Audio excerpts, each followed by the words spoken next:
ನನ್ನ ಸಂಸ್ಥೆಯ ಎಲ್ಲ ಸಿಬ್ಬಂದಿ ವರ್ಗದ ಹಾಗೂ ನನ್ನ ಸಹೋದರರೇ ಹಾಗೂ ನನ್ನ ಗುರುಗಳು ಎಲ್ಲರಿಗೂ ಶುಭೋದಯ ಹಾಗೂ 79ನೇ ಸ್ವಾತಂತ್ರ್ಯೋತ್ಸವದ ದಿನಾಚರಣೆ ಶುಭಾಶಯಗಳು. 1947 ಆಗಸ್ಟ್ 15ರಂದು ನಮ್ಮ ದೇಶ ಸ್ವಾತಂತ್ರ್ಯವಾಯಿತು. ಅಂದಿನದಿಂದ ನಮ್ಮ ಈ ದಿನವನ್ನು ಪ್ರತಿ ವರ್ಷ ಸ್ವಾತಂತ್ರ್ಯ ದಿನಾಚರಣೆ ಆಚರಣೆ ಮಾಡುತ್ತೇವೆ. ಪ್ರತಿ ವರ್ಷ ದೆಹಲಿಯ ಕೆಂಪು ಕೋಟೆ ಮೇಲೆ ಪ್ರಧಾನಮಂತ್ರಿಯವರು ಈ ದಿನವನ್ನು ಗೌರವಿಸಿ ಧ್ವಜಾರೋಹಣ ಮಾಡುತ್ತಾರೆ.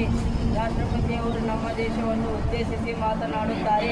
ಬ್ರಿಟಿಷರು 100 ವರ್ಷಗಳಿಗೂ ಹೆಚ್ಚು ಕಾಲ ಭಾರತವನ್ನು ಆಳಿದ್ದಾರೆ.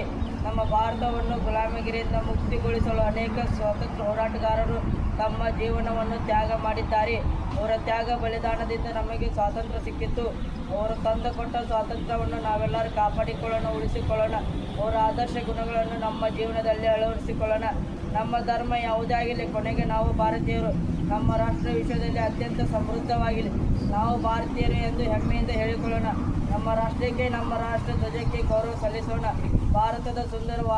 ಭಾರತದ ಪುಣ್ಯ ಭೂಮಿಯಲ್ಲಿ ಹುಟ್ಟಿ ಸುಂದರ ವಾತಾವರಣದಲ್ಲಿ ಬೆಳೆದ ನಾವೇ ಪುಣ್ಯವಂತರು.